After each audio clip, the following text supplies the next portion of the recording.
본격적인 총선 레이스가 시작된 가운데 서산 태안에서는 더불어민주당 조한기 예비후보와 국민의힘 성일종 예비후보가 세 번째 맞대결을 펼칩니다. 두 후보의 공약을 비교해 전해드립니다. 인구 소멸 위기에 놓인 청양군이 청년 수당을 도입한 지 3년 차를 맞았습니다. 청년 정착을 유도하기 위한 정책인데 성과와 한계를 살펴봤습니다. 충남 아산FC 홈 개막전에서 붉은색 유니폼을 입어 정치적 중립 위반 의혹이 제기된 것과 관련해 김태형 충남지사가 진실을 왜곡한 공격이라며 반박했습니다. 지난해 본회의를 통과했다 재표결에서 폐기된 충남 학생 인권조례 폐지안이 다시 한번 표결을 거치게 됐습니다. 폐지안은 오는 19일 열릴 본회의에 상정됐습니다.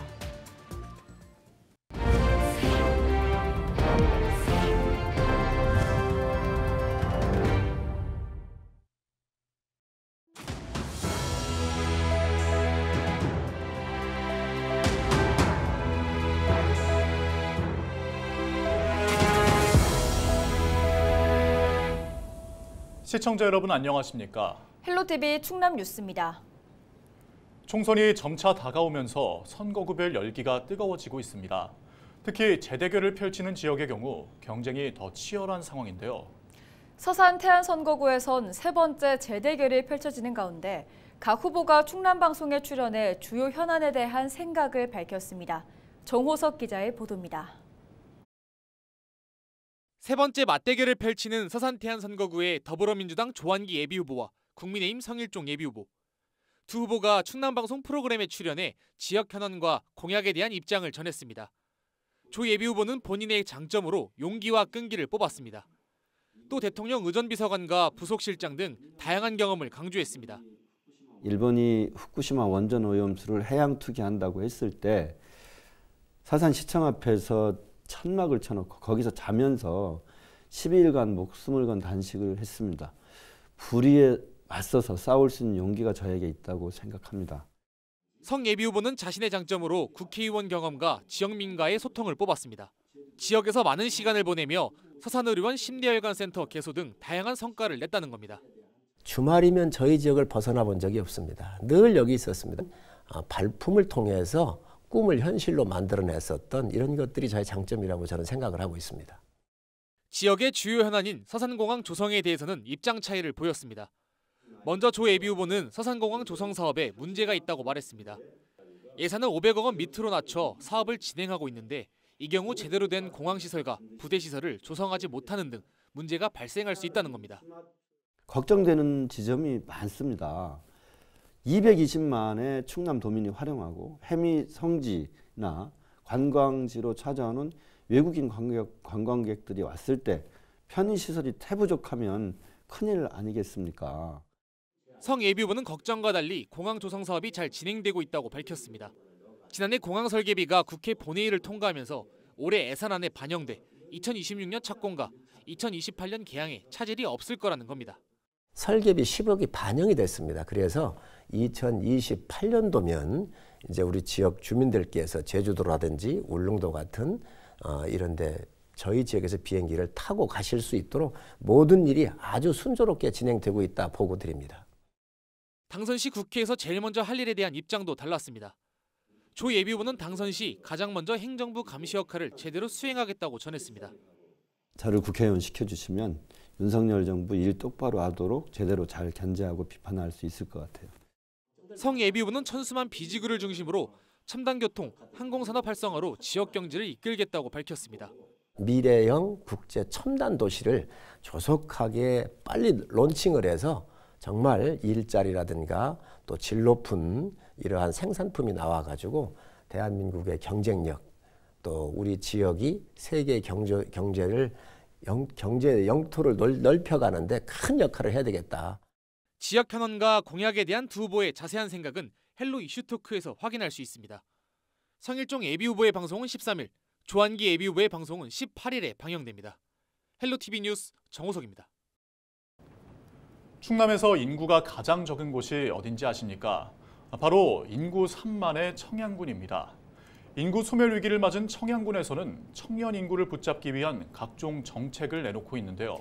보다 근본적인 대책이 필요하다는 지적이 나오고 있습니다. 이미정 기자입니다.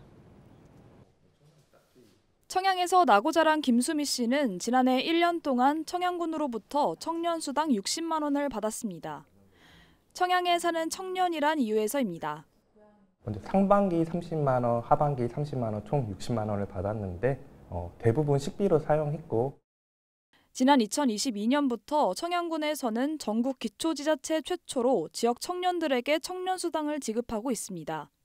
지원 대상은 청양군에 거주 중인 88년생과 98년생으로 지금까지 청년 560여 명에게 약 3억 4천만 원을 지급했습니다. 청년 인구가 감소하자 지자체에서 청년들을 붙잡기 위해 나선 겁니다. 실제로 청양군 청년 인구는 최근 10년 사이 2,000명 가까이 줄었습니다. 대부분 좋은 일자리를 찾아 다른 지역으로 떠나고 있습니다. 저희 청년들이 여기 청양군에 오래 있으려면 좋은 직장이나 좋은 기업이 있어야 될 것 같습니다.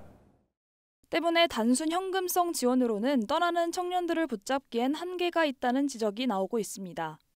충남 지역이 양질의 일자리가 굉장히 풍부하게 공급이 되면 굳이 다른 지역으로 나가려고 하지 않을 거다. 충남 지역에 거주했을 때 청년들이 지불해야 되는 이 비용이라고 하는 것을 줄여줄 거냐. 이런 데 초점을 맞춰서 정책을 펴야 된다. 일자리 주거 문제를 같이 잡아야 한다는 겁니다. 청양군은 올해도 지역 청년들에게 청년수당을 지급한다는 계획, 여기에 청년들의 주거 환경을 개선하고 양질의 일자리를 만들겠다고 밝혔습니다. 수당을 주는 것 외에도 함께 살아유 같은 청년 아파트를 지금 건립 중에 있고 일반 산업단지를 조성해서 양질의 일자리를 청년들에게 제공하기 위해 노력하고 있습니다. 하지만 청년 공유주택의 경우 2025년에 건립될 계획이고 청양군에 들어서는 일반 산업단지의 경우 2026년 완공될 예정이라 청년들이 살고 싶어하는 청양군이 만들어지기까진 시간이 더 걸릴 전망입니다. 헬로티비 뉴스 이미정입니다. K리그2 충남 아산FC가 홈 개막전에서 붉은 유니폼을 입어 간접 유세 논란이 일고 있는 가운데 김태형 충남지사가 진실을 왜곡한 공격이라고 반박했습니다. 김 지사는 13일 도청에서 기자회견을 열고 당일 명예 구단주로서 요청을 받아 시축과 격려사를 했고 유니폼은 구단 측에서 주는 것을 입었을 뿐 사전에 유니폼 색깔은 알지 못했다고 밝혔습니다. 그러면서 이러한 논란을 확대 재생산하는 게 오히려 정치적으로 이용하려는 의도라며 지적했습니다. 앞서 지난 9일 충남 아산FC는 기존 푸른색 홈 유니폼 대신 붉은색 유니폼을 입었으며 서포터즈의 빨간 응원 도구를 흔들도록 유도해 정치적 중립 의무를 위반했다는 의혹이 제기됐습니다. 꼼수를 피면서 저는 정치를 해본 적이 없습니다. 그리고 또 빨간색 입혔다 해가지고 선거에 얼마나 도움이 되는지 모르겠어요. 거기 오는 사람들한테. 저는 이걸 정치적으로 이용했다, 활용했다 해서 그렇게 지금 이 언론들이 떠들어대는 나오고 가는 이 부분이 저는 이해를 못하겠다. 충남 학생인권 조례안이 다시 한번 표결을 거치게 됐습니다. 충남도의회 교육위원회는 13일 학생인권조례 폐지안을 찬성 6명, 반대 2명으로 가결했습니다. 폐지안은 오는 19일 본회의에 상정돼 최종 심의될 예정입니다. 앞서 학생인권조례 폐지안은 지난해 본회의를 통과했지만 교육감 제의로 이뤄진 재투표에서 부결돼 폐기됐습니다. 이후 국민의힘 소속 의원들이 다시 폐지안을 발의해 현재 폐지 절차가 추진되고 있습니다. 충남도의회는 국민의힘이 다수당이어서 이번에도 폐지안이 본회의를 통과할 가능성이 높다는 분석이 나오고 있습니다.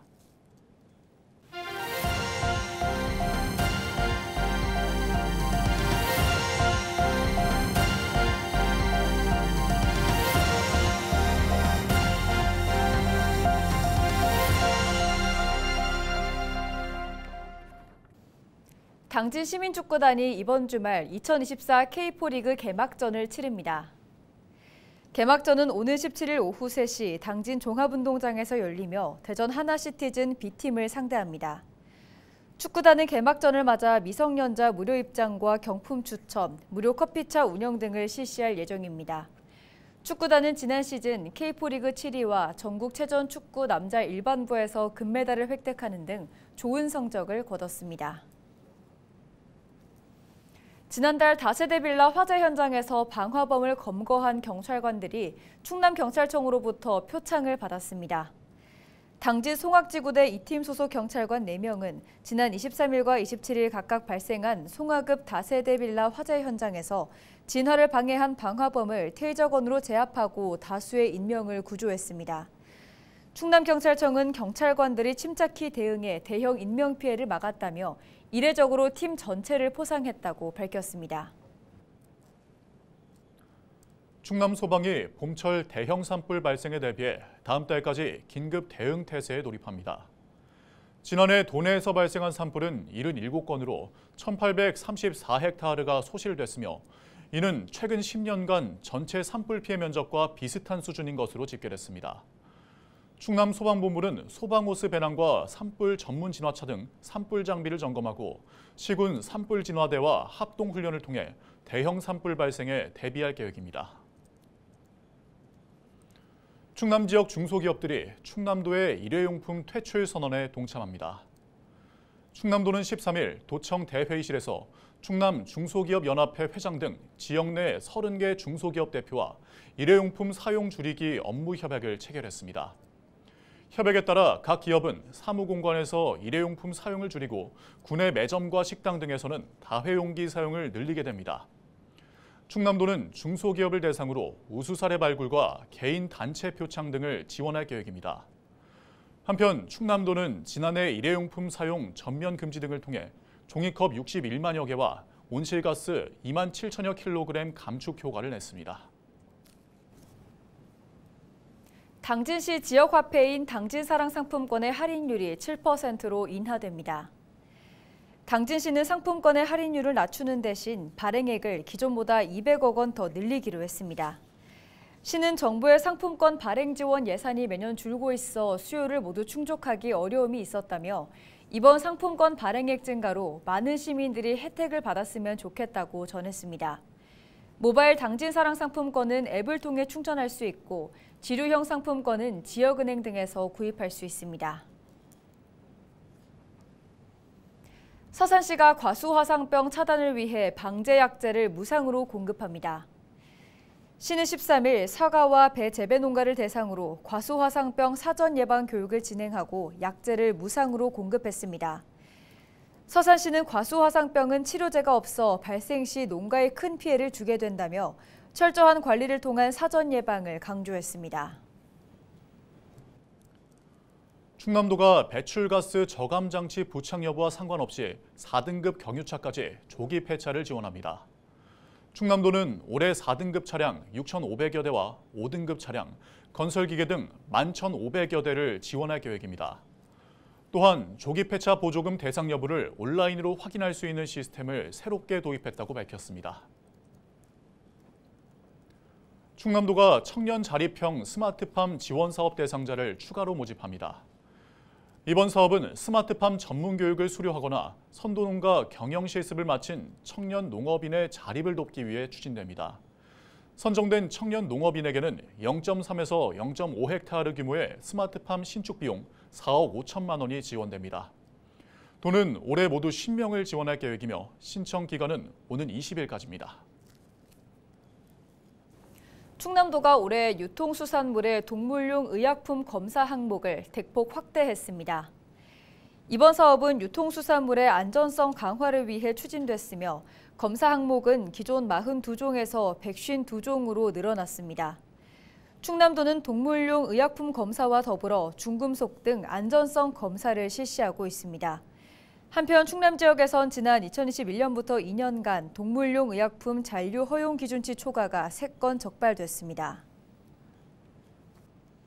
충남도 농업기술원이 13일 벼 직파 재배 확대를 위한 기술 지원 설명회를 열었습니다. 이 자리에서는 시범 사업에 참여 중인 모든 농업인을 대상으로 직파 재배 추진 현황과 목표 등을 설명했으며 연차별 재배 기술 전문 교육도 실시했습니다. 지난해 도내 직파 재배 면적은 1,057헥타르로 전년 대비 67% 늘었으며 직간접적인 농가 소득은 77억 원 증가한 것으로 집계됐습니다. 이상으로 뉴스를 마칩니다. 함께해 주신 여러분 고맙습니다.